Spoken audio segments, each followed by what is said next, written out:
I'd like to welcome you to the Bowman's webinar on investing in Tanzania for 2021. My name is Barry Garven. I'm the head of tax at Bowman's based in Sandton in South Africa.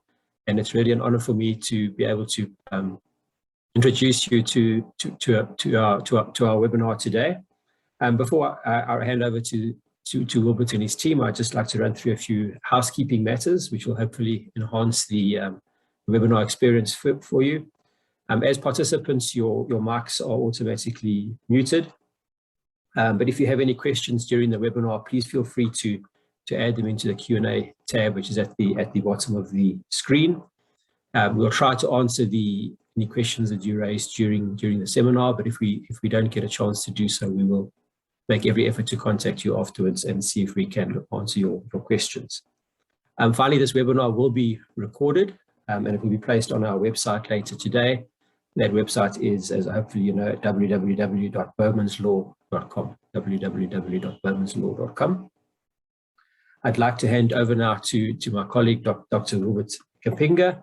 I think many of you will know Wilbert. He's the managing partner of the Bowman's Tanzania office, and he will introduce the Bowman's team to you and say a few introductory remarks. So over to you, Dr. Kapinga.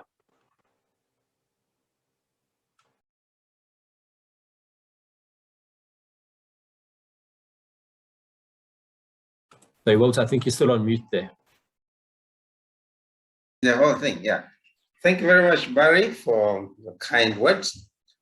Given the pandemic, I'd prefer to be called Wilbert than doctor anything, just in case someone comes rushing, hoping I'm a medical doctor.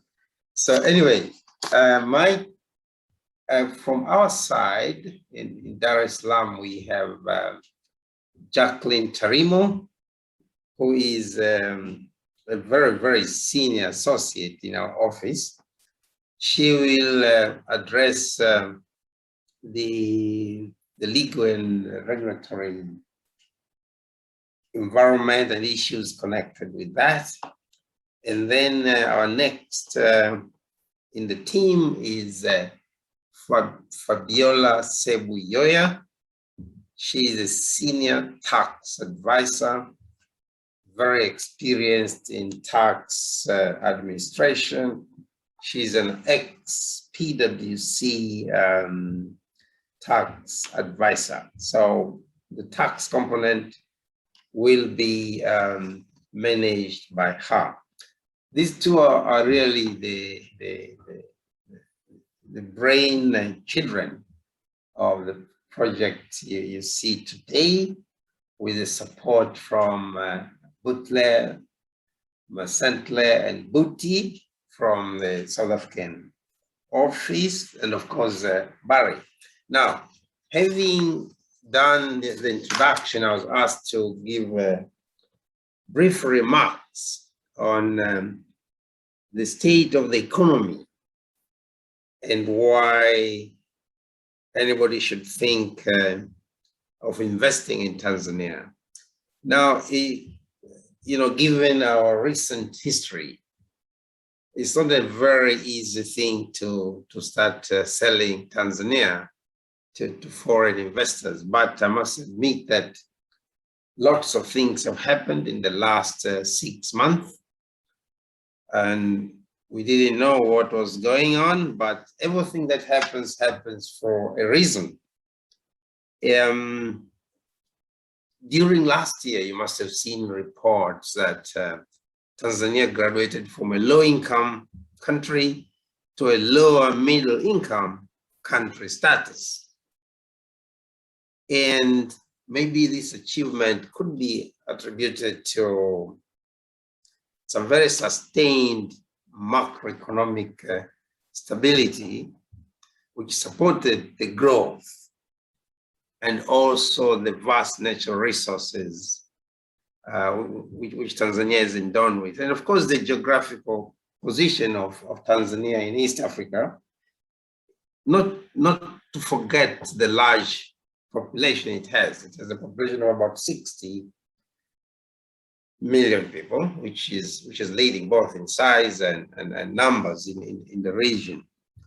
Now, following the sudden change of a regime in Tanzania, where our dearly departed President John Magufuli passed on in March, and the then Vice President Samia Suluhu Hassan became the president, and the former Minister for Foreign Affairs, Dr. Philip Mpango, became the vice president. Now, along with the political change, there's also been a significant change, at least the message we get is that there is a movement from the nationalistic economic agenda, where everything was Tanzania first, just like America first, but with a lot of differences, of course. And the tendency of that agenda really constrained the regulatory environment for foreign businesses. In fact, a number of businesses, particularly in the natural resource space, closed businesses, or they left a very slim staff behind and left the country. That was partly because of numerous legislation which were passed and which tended to push the nationalistic view of the economic agenda. And those who were here felt like maybe it was time to rethink their model with dealing with Tanzania.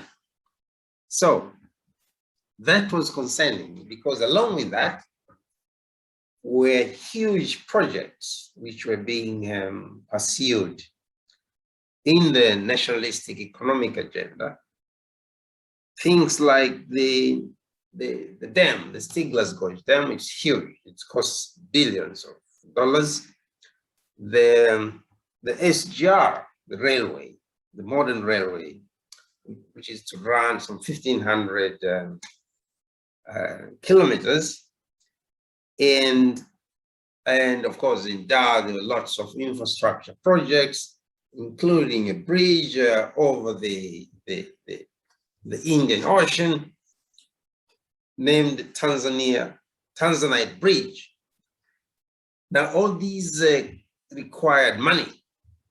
And given that foreign direct investment had gone down because of the nationalistic economic agenda, this money had to be sourced locally, and which means there was a hard bargain on revenue collection internally. And that led, in many cases, to closures of businesses, because it was not the law which had changed, but the methods of revenue collection. I think there was quite a bit of arbitrariness in doing that. And the law was not being followed. I think Fabiola already agreed with me that the law remained the same, except that the implementers changed the way they were going to collect revenue. So it affected businesses. And among the first messages of the current president was, yes, I like taxes, but I don't want taxes which have been arbitrarily collected or which have been extorted from taxpayers. So that message changed the way the Revenue Authority were administering the same legislation. And now it's possible to have a conversation with the revenue authorities. Not long ago, it was impossible even to be at the same table making an argument about how much tax you should pay or you should not pay. You'd usually just find your assets attached or your accounts garnished. It was so arbitrary, so much so that I personally suffered the same experience.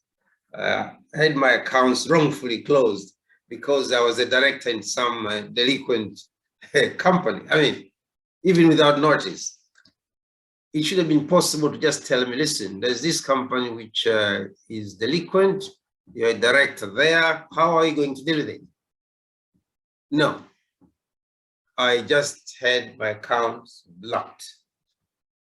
You can imagine the stress which you might go through. You may not even be able to disclose this to your spouse because it may create a new whole story in domestic relations. So that was the extent, just to give you a flavor. Accounts were closed, there were bitterness, but that has now changed, the discussions. In fact, even the mood of tax boards followed that same nationalistic kind of agenda. Every assessment must be correct, but now that is changing. We can see even revenue authorities losing matters before tax boards, so, which is a good feeling. The messaging is good.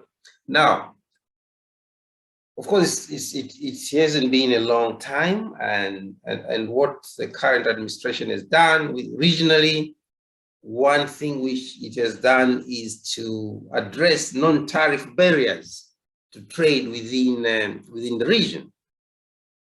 Previously, there were about 65 non-tariff barriers amongst the East African countries. These have been brought down to 32.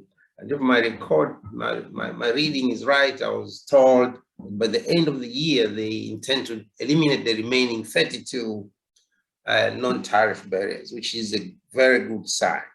And this, of course, goes along with easing the way business is done in Tanzania, reducing the numerous permits, levies, or licenses and other procedural requirements to make life easy for businesses. So which is a very good sign. Now, along with that, and we cannot pretend that it didn't affect our economy, the new administration also addressed the COVID-19 pandemic. Previously, we formed the view that this is something which we can deal with without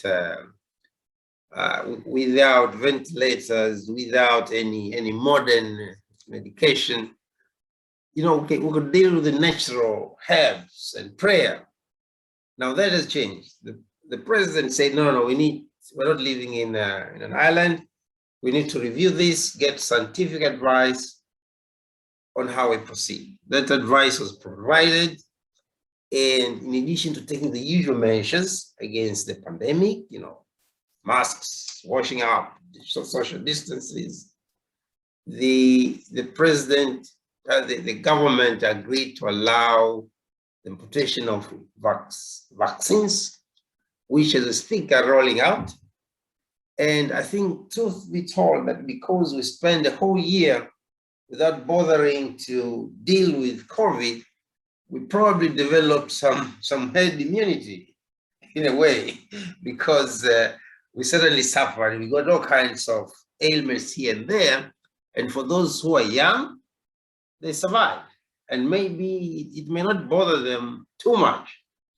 Of course, for the likes of us, we have to be vaccinated. So the vaccinations are going on. And I think the economy is picking up. And the reports I'm hearing, Tanzania appears to be doing much, much better than other East African countries.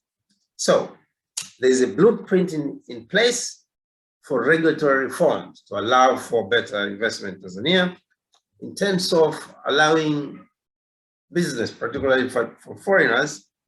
Resident permits now can be obtained within 24 hours. Previously, it was 6 weeks to probably several months. This is very good. In the space which is familiar to us, there are also rules for proceedings to be conducted remotely. We don't have to go to court these days. There are now rules, and on an application, you can decide not even to appear in court and do everything online, which is just excellent.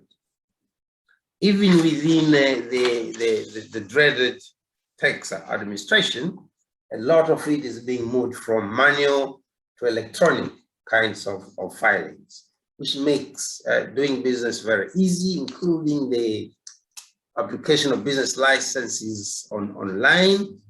These are all creating the right kind of environment. We should attract anybody wishing to come to Tanzania. Of course, there are many opportunities, including in the tourism sector, which has of course suffered because of COVID. And until last week, our head of state was doing a tour of the country, what she called a royal tour, to sell Tanzania that this is the first destination for tourists. That's why I was, when yesterday we were doing our dry run, I told my colleagues in South Africa not to continue to have excuses of remaining there without coming to Dar when we're in fact one firm.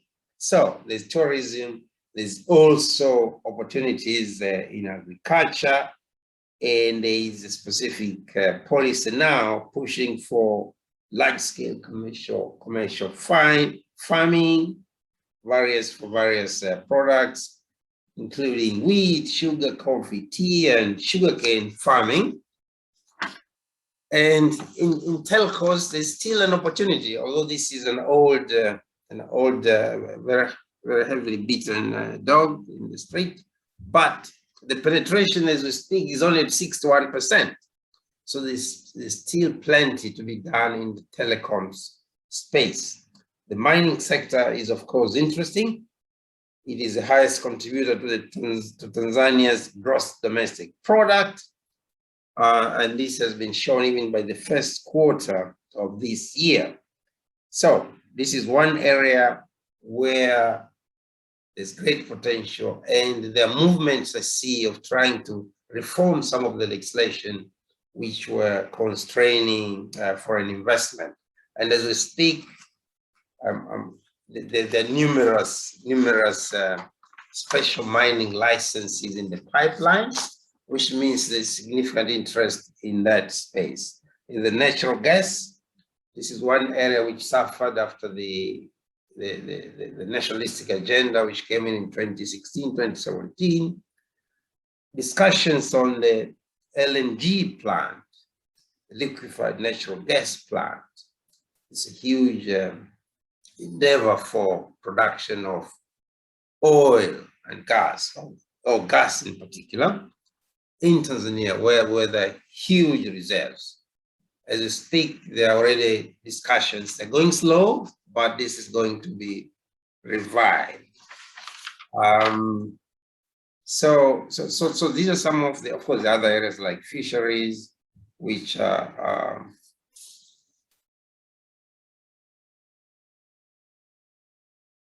yeah. So some of the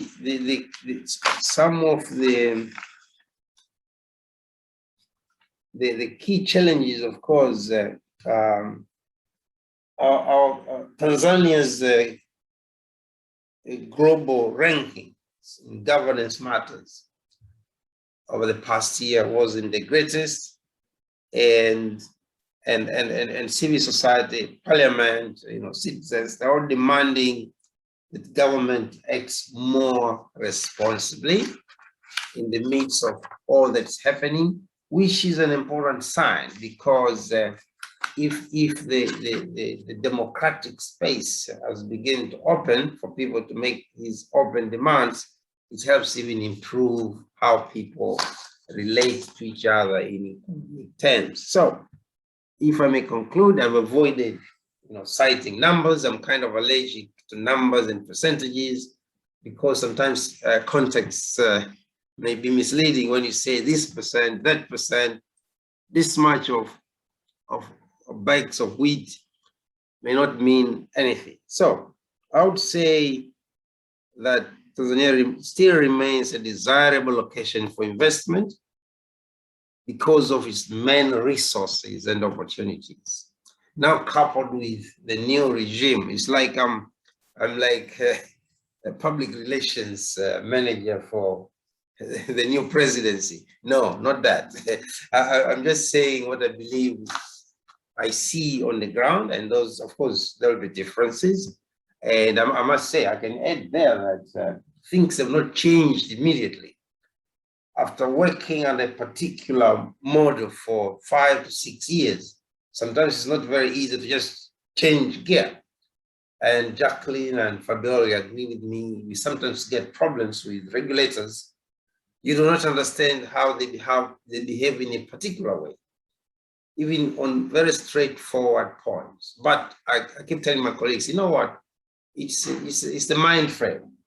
Some people find it difficult to simply move from A to B because there's a regime change. So they'll drag their feet, they'll not decide.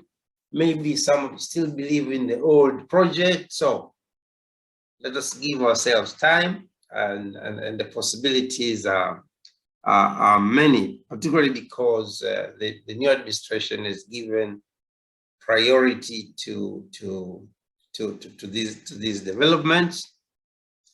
And as I said, we will soon be seeing, I've seen some amendments being discussed where many procedural and legislative changes to support the investment in Tanzania are underway as we speak. So, as I said, it does appear from the records that Tanzania appears to be performing better than its peers in the region, and the rising to the middle income status. Well, during the pandemic, there's all kinds of debates. Maybe we're not in that status yet, but well, the official record is that that's the case.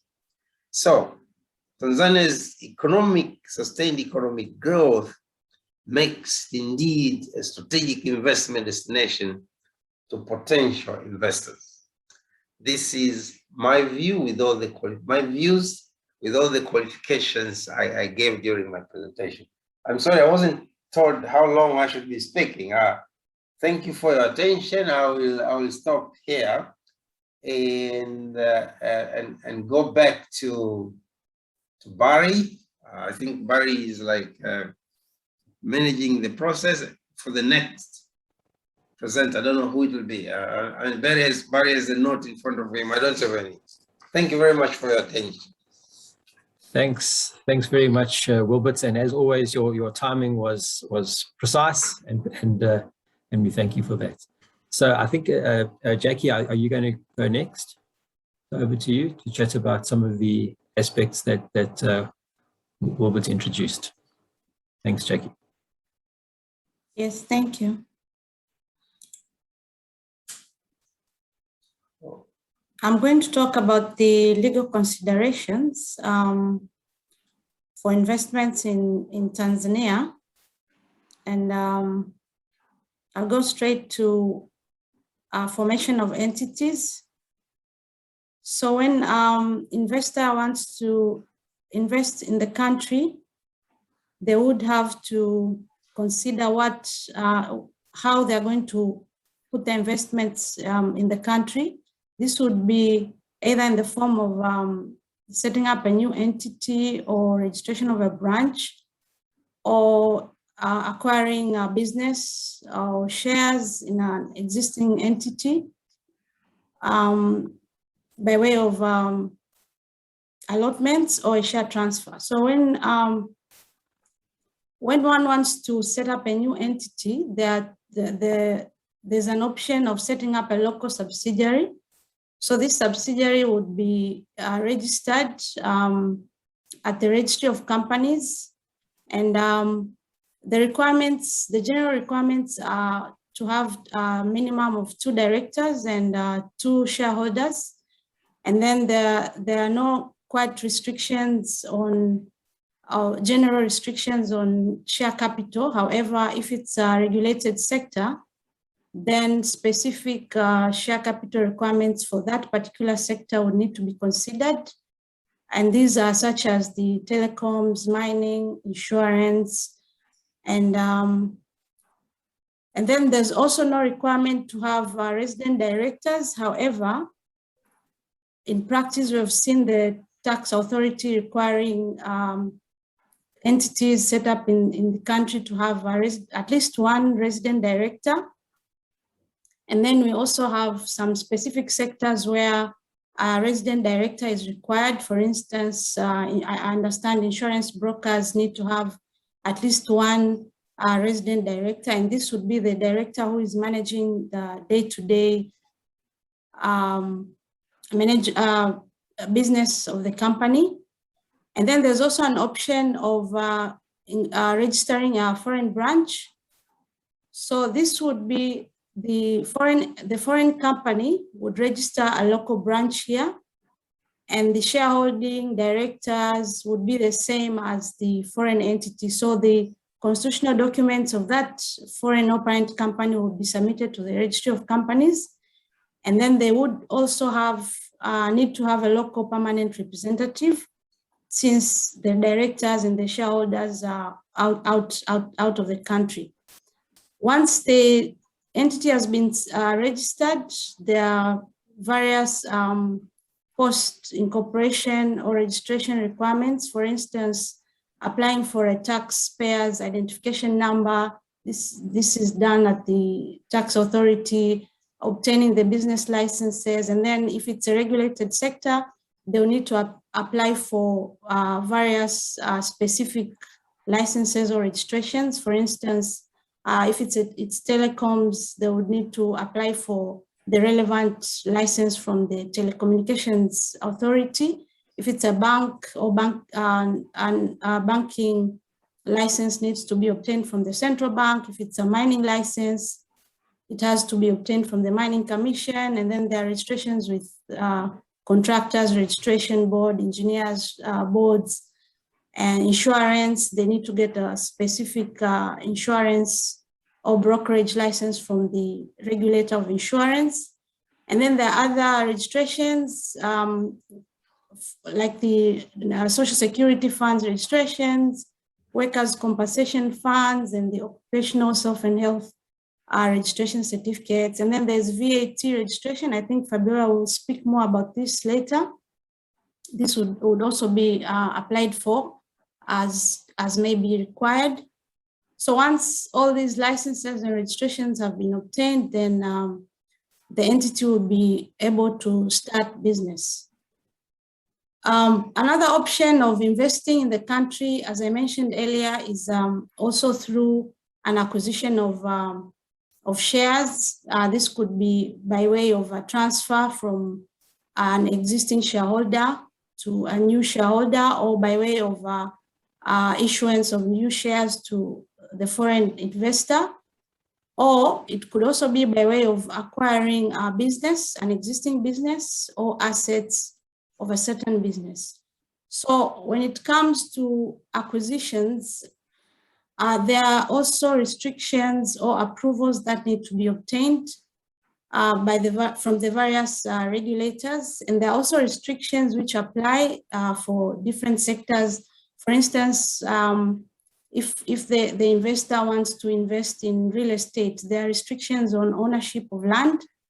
So if the entity is at least 51% owned by a foreign entity, they need to go to the Tanzania Investment Center, where they'll apply for a certificate of incentives. This would entitle them to obtain land for investment purposes. So they'll get a derivative title from the investment center, and they'll be able to occupy and use the specific land for that particular project for the entire time of the project.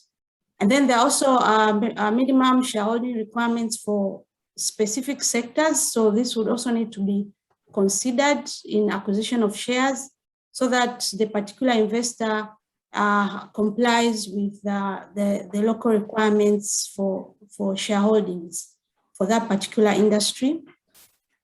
And then we also need to consider approvals from the Fair Competition Commission. So if it's an acquisition of shares or business, so long as this acquisition results in a change of control of that business or part of a business or an asset of a business in Tanzania, then and it has met the required thresholds, then it has to be notified to the Fair Competition Commission, and for the Fair Competition Commission to determine its effect to the market. So this acquisition of shares or business or asset cannot proceed without an approval from the Fair Competition Commission if it has met the required threshold and it amounts to a merger. So once the approval from the Fair Competition Commission has been obtained, then the parties can also consider other sectoral approvals as may be required. For instance, a transfer of interest in license or a transfer of a license under the Petroleum Act must be approved by the Minister of Energy. Mining licenses can be transferred, but with prior written consent of the Mining Commission. Also, licenses issued under the Electronic and Postal Communications Act can only be transferred with prior written consent from the Communications Regulatory Authority. Again, where that investor or that company has a certificate of incentives from the investment center, they need to notify change in shareholding. So this is a notification, it's not a prior consent on the shareholding changes. And again, changes in shareholding for telecoms licensees also need to be approved by the Communications Regulatory Authority. So all these sectoral approvals must be obtained in addition to the Fair Competition Commission's approval, where the thresholds and the definition of a merger has been met. Other sectors would be the insurance sector, where 10% of voting shares or similar arrangements are going to be changed. Then the Commissioner for Insurance has to approve such change. And also we've seen lots of payment system providers in the market. So where a licensee is making any changes to its shareholding, there has to be approved by the Bank of Tanzania, where the entity has a payment systems license. Also, banks and financial institutions have to comply with the requirements of the Banking Financial Institutions Act, which restrict a person from owning directly or indirectly 20% of the shares in an entity without an approval from the central bank. Again, once the change in shareholding has happened, other specific requirements would apply to the Revenue Authority, where the parties will now have to pay the relevant taxes. And once stamp duty and the capital gains tax have been paid, and the relevant share transfer forms have been duly stamped, these documents will also need to be filed at the Register of Companies, so that the records can be updated to reflect the new shareholding structure. I would now pass on to Fabiola. Okay, just to touch on the exchange controls. So there are restrictions, but these are not as strict when it comes to transfer of money or funds out of the country. So what the local banks would need to do is a KYC process. So they would need all the relevant agreements and supporting documents for that transfer. So they have to comply with the central bank's directives in terms of transfer of funds abroad. So foreign loans, payment of dividends to foreign shareholders is subject to KYC processes, which are actually overseen by the local banks here. So they would request all supporting documents, if it's an agreement, to prove that these payments have to be made. So for foreign loans, If that loan exceeds 365 days, it has to be registered by the central bank, and for the central bank to issue a debt record number. So this debt record number is a reference number for making remittances to the foreign lender. So this process has to be done or handled by the local banks here. So once the documents have been signed off, the local bank would need the loan agreement and debt servicing schedules, and they would go and apply for the debt record number on behalf of the customer. So this has to be done within 14 days of execution of the loan agreement. And once the debt record number has been issued, then any changes to that agreement have to be notified to the central bank. So if there's an extension of time to repay the loan, the bank has to be notified. If there are any changes, let's say to the interest rates, or if there's any set of arrangements, all these changes must be notified to the central bank. So it's not really, it's a relaxed exchange control regime. So what controls apply is in relation to the KYC documents that the central bank requires and needs the remitting or local banks to comply with. So this is where people don't understand that it's not hard to get money out of the country. What's difficult is providing the right documents to support that transfer, because they still need to comply with regulations and directives by the central bank to ensure that money laundering and similar arrangements are avoided. Thank you. I think I'll now pass on to Fabiola to speak about the tax considerations.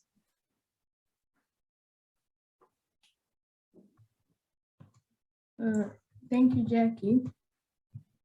So I will quickly discuss the tax considerations when investing in Tanzania. So just to start with, in terms of the tax administration, the central government taxes like the corporate income tax, payroll taxes or withholding tax are administered by the Tanzania Revenue Authority throughout the country.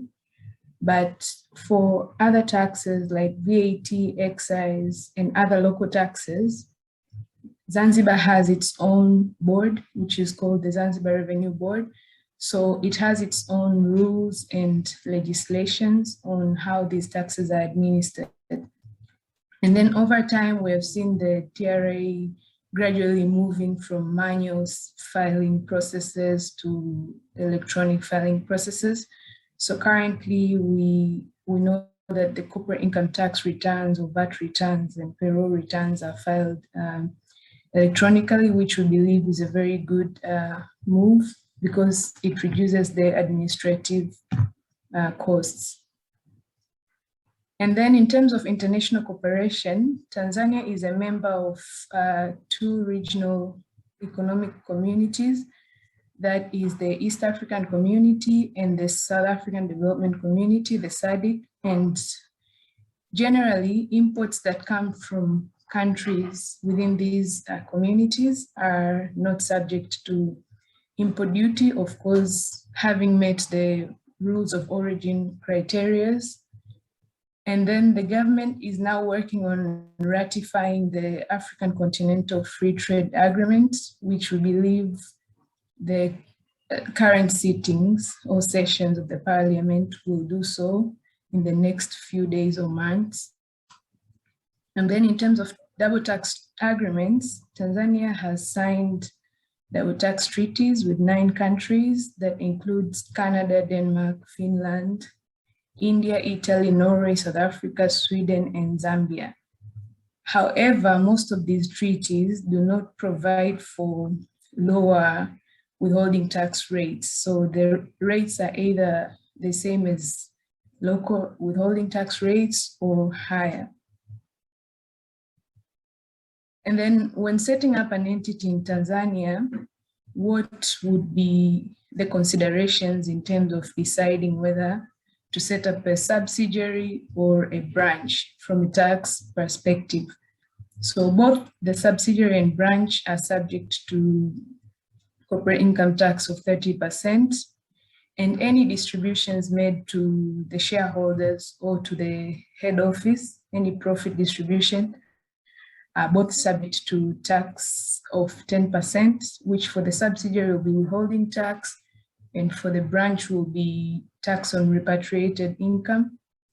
Double tax agreement clauses apply to both entities. However, there's a difference in terms of deductibility of interest incurred on loans that have been obtained by the local entity. So the subsidiary is subject to thin capitalization rules, whereby it has to comply with the debt to equity ratio of 7:3. If this ratio is not met, then the interest that has been incurred will not be deductible, either partly or in whole, depending on the numbers. But the branch is not subject to thin capitalization rules. And then in terms of group transactions or related party transactions, for the subsidiary, the related party transactions or charges are deductible subject to transfer pricing considerations, while for the branch, the charges are only deductible to the extent that they relate to costs incurred by the head office on behalf of the branch. So usually our advice would be, if the project is of a short term, it's easier to set up a branch because of ease of deregistration. And if the project is long term, then it's better to set up a subsidiary. And once the entity has been set up, then we need to consider the mode of funding. Should you use equity, or should you fund it through the debt? So if the entity is funded by equity, the tax that will be applicable will be the withholding tax upon dividend distribution. But if the entity is funded through debt, there will be various considerations. For example, the thin capitalization rules. There is withholding tax of 10% on interest on loan. And then any foreign exchange losses that have been incurred by the entity will only be deductible to the extent that they have been realized. So when deciding that, it's important to take that into consideration. And then this is just an overview of taxes that would be applicable once you have set up an entity in Tanzania. So we do have income tax, that the rate is at 30%.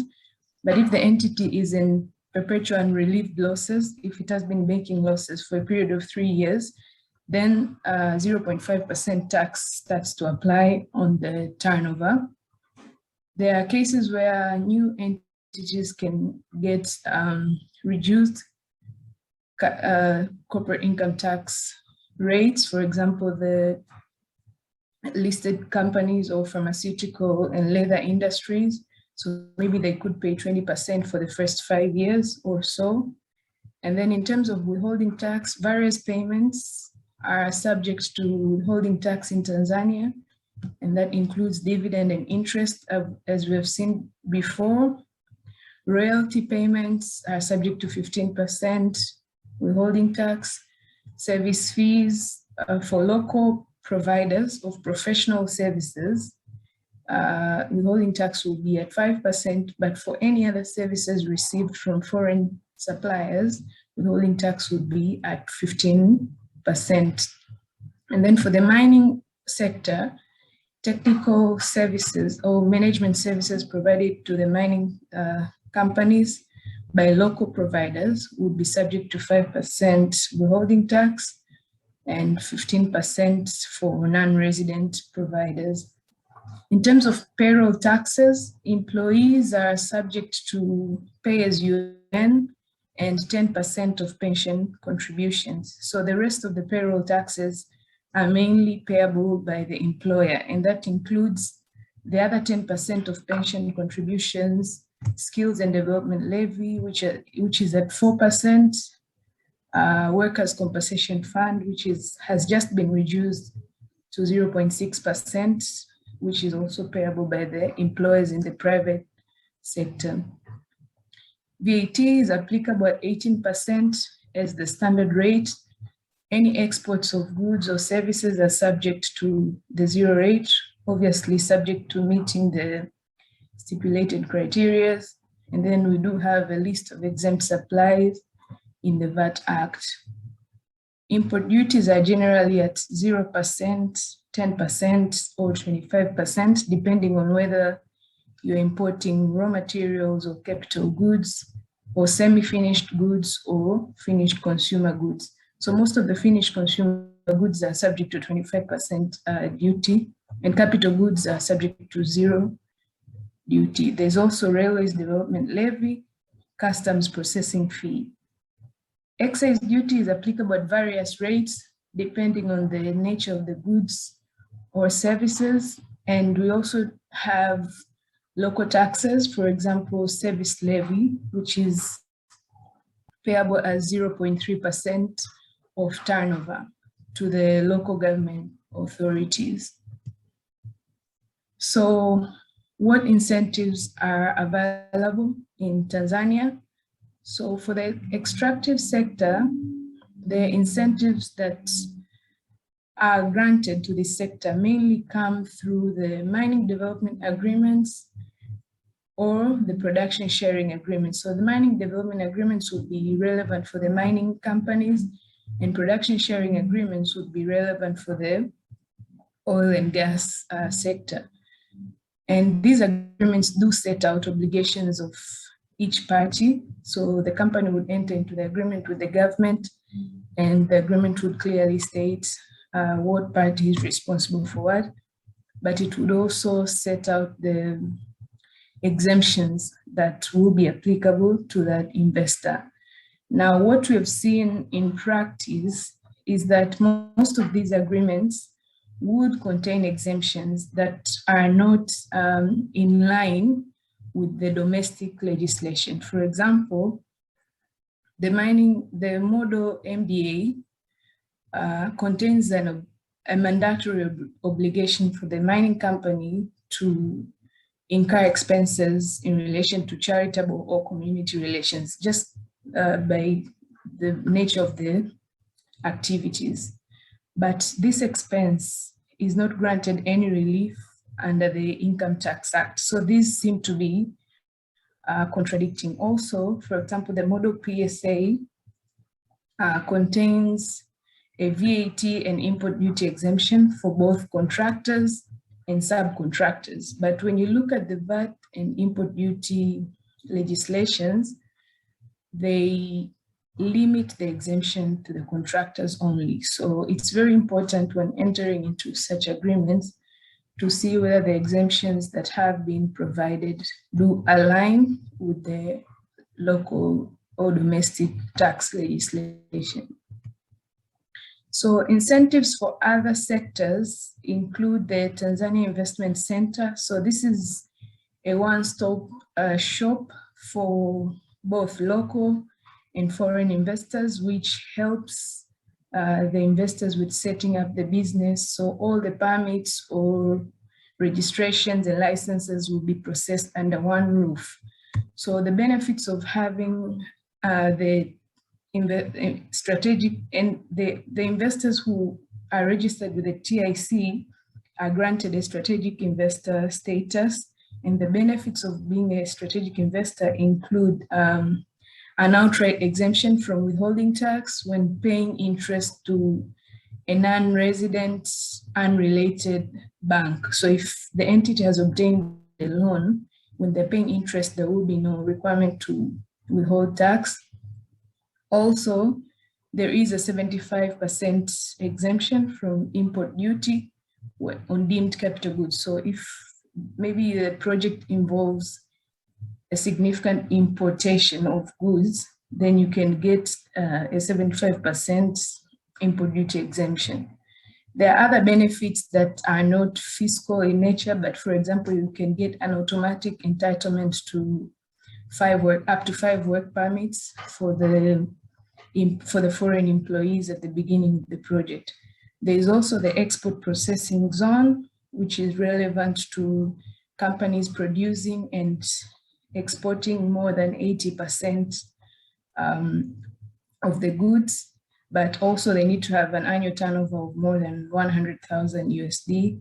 So the EPZ has various exemptions, and these include the exemption from paying income tax for the first 10-year period, exemption from paying withholding tax on dividend for the first 10-year period. There are also VAT and customs duty exemptions. There is also the special economic zone, which has similar exemptions as the EPZ, except that for investors that fall under the special economic zone, but they're producing goods that are to be sold within the customs territory or within the country, they will not be entitled to a corporate income tax exemption for the first 10 years.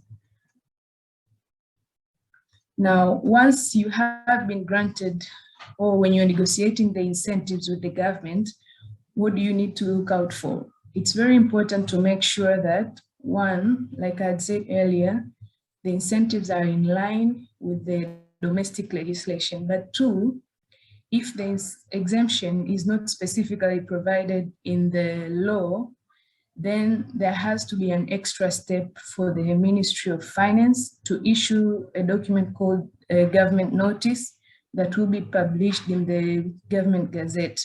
So most of the domestic legislations, the way they are worded, they only recognize an exemption if it's specifically listed in the Act or if a government notice has been issued by the minister. So it's important to make sure that you obtain the government notice from the ministry if the exemption has been promised, maybe by way of an agreement with the government, but it is not explicitly provided in the Act.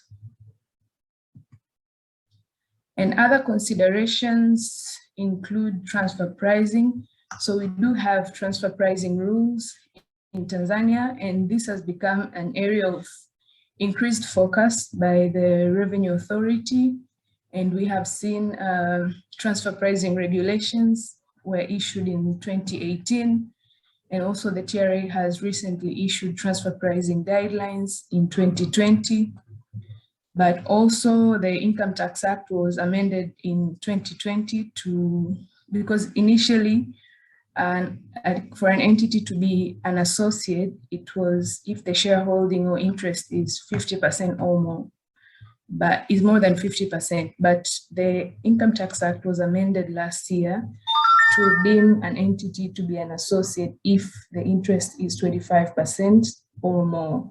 So we are seeing that this is all aiming at capturing transfer pricing or related party transactions and trying to bring them in the Tanzanian tax net. And in terms of taxes on mergers and acquisitions, so if there is an acquisition of shares, a direct acquisition of shares, so for example, maybe a Tanzanian entity's shares have been acquired, then there will be capital gains tax on the part that is disposing the shares, and this is usually 30%. So if the disposing party is a non-resident, in practice, TRA tends to request or demand the full 30% as an upfront payment because non-residents do not file returns in Tanzania.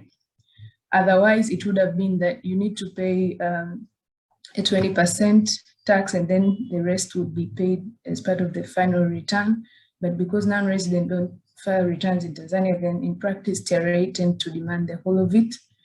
And then if on the disposal of shares, the person that is acquiring shares in a Tanzanian entity would have to pay stamp duty of 1% on the value of the shares. For indirect disposal, say maybe the parent of the shares of the parent of the Tanzanian entity have been acquired, or somewhere within the group, shares have been disposed, which result into change of control by more than 50%, then the Tanzanian entity is deemed or will be deemed to have disposed its assets and liabilities. And any gain on that deemed disposal will be subject to tax in Tanzania at the rate of 30%. Issuance of new shares does not have any significant tax implications other than payment of stamp duty, which is equivalent to $1. So that's in terms of acquiring the shares or disposing the shares. And when acquiring the business, what are the tax considerations?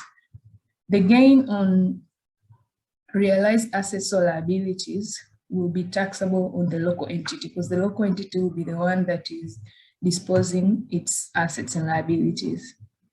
But the disposal will also attract VAT at 18%, except if that transfer amounts to a transfer of a going concern, the business that is continuing and obviously subject to meeting conditions that have been set out in the VAT law. But also the disposal of business will be subject to stamp duty at 1%, which is also payable by the purchaser. So once the business has been disposed, obviously we will be left with a shell company, and then upon liquidation of the company or deregistration, we will have to obtain cancellation of all tax registrations. So that is all from me in terms of what needs to be considered from a tax perspective. Thanks, Fabiola. I found that very interesting. There are a couple of questions that have been put into the Q&A. I know Wilbert has answered a couple of them, but perhaps there's some that we could answer now. Just some initial observations from my side, Fabiola. Some of the issues that you rightly commented on as being very relevant in Tanzania are certainly trends throughout the continent, and those I think are your comments on the increased limitation of interest deductions. I think that's something we've seen in many jurisdictions in Africa, and I think possibly that's something that will continue in Tanzania. The other one is your comments on transfer pricing. I think that's certainly an issue for all the revenue authorities, not only in Africa but throughout the world. But I think we're certainly going to be seeing a lot more of that. In South Africa, we're also seeing a sort of attack or questions about the using of losses, tax losses, and I think that's something also that might filter through to Tanzania in the future. There are some issues, I think, for foreign investors into Tanzania that they wouldn't be so familiar with, such as the indirect disposal issues that you mentioned, and that's something I think where foreign investors may trip themselves up if they don't take the proper advice. So that's certainly something for people to look at. But maybe just come to some of the questions, Fabiola, and then I think maybe Wilbert can also come in on some of them. There's a question on your experiences with the TRA. And the question is what is their attitude to risk, tax risk, or tax risk appetite? Maybe you could comment on that. Fabiola?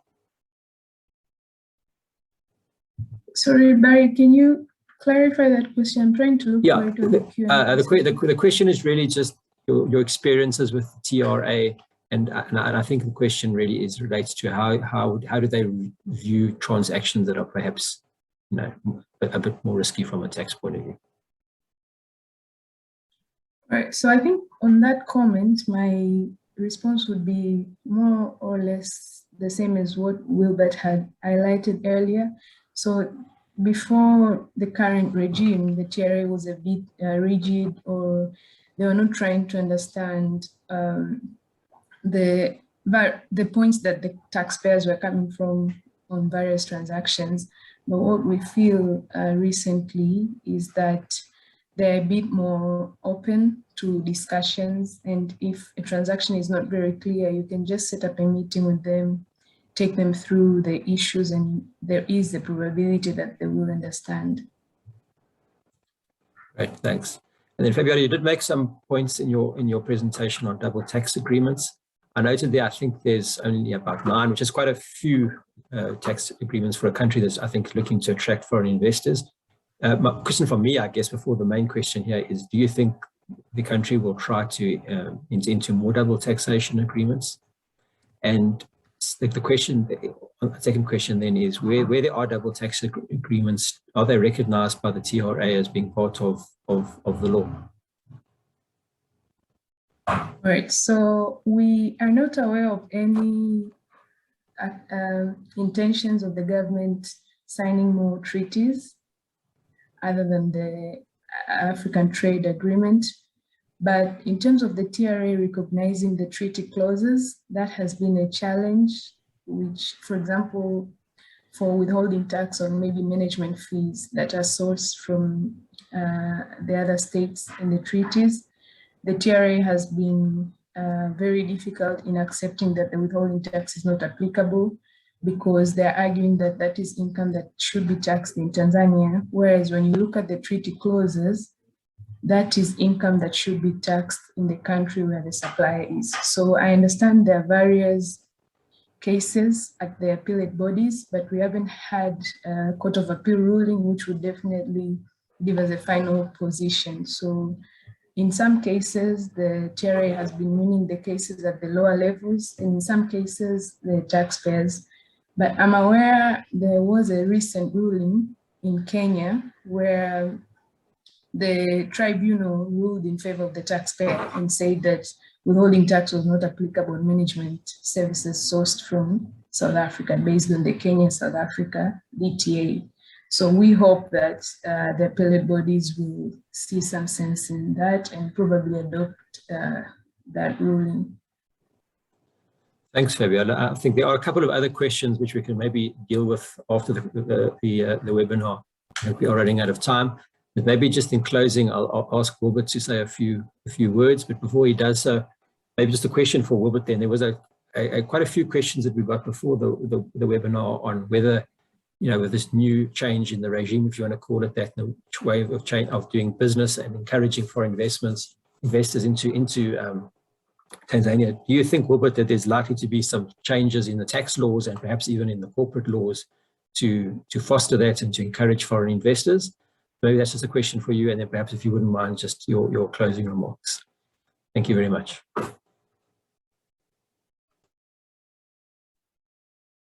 Thank you, Barry, and thank you to my colleagues, Fabiola and Jacqueline, and thanks also to all the participants who stayed on. I think at any given time we had at least over 65 participants attending. The numbers fluctuating. I believe maybe we're bored, some of them, they dropped out, but thank you very much to all of them. This, of course, has been our first experience for an extensive kind of webinar dedicated to legal and tax considerations with a focus on doing business in Tanzania. I think it has gone well, very well, I believe, and I wish we could have a way of getting comments or criticisms from the participants, so that if we plan anything else in the future, we're able to take those on board.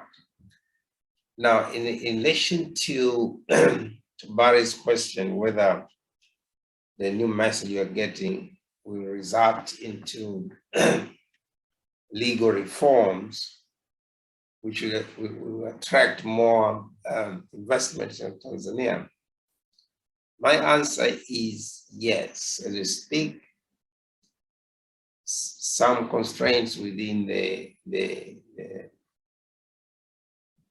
Companies Act have been amended. There are certain restrictions relating to directors. These have been taken out.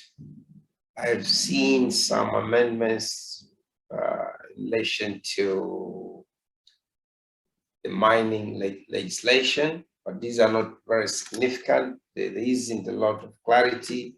I think there's a sense of nationalism still, but they want to clarify the arrangements that have to be put in place to involve government in the operations of the mines.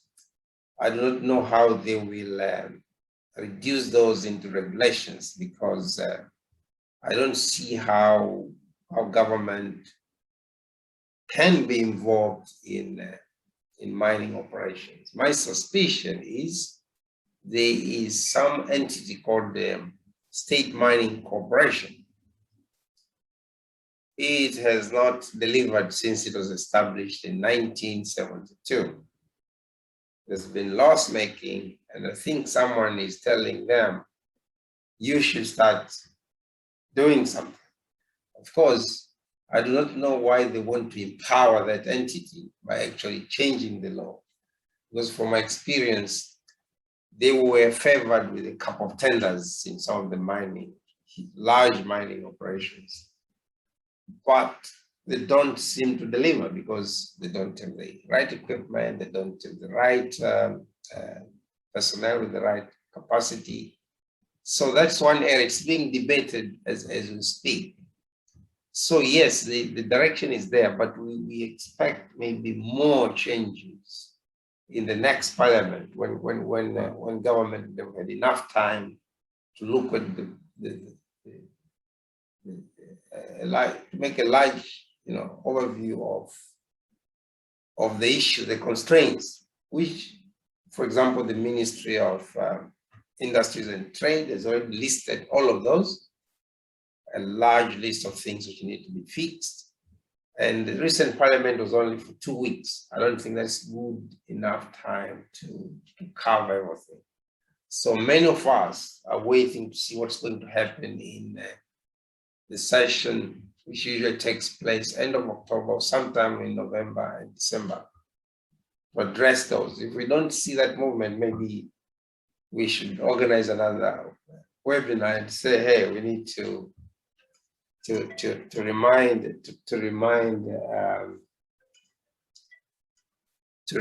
remind government that the messaging is not being felt on the ground. These are the remarks I have, and thank you very much, everybody, again, and hope to see you soon. Thanks again, everybody.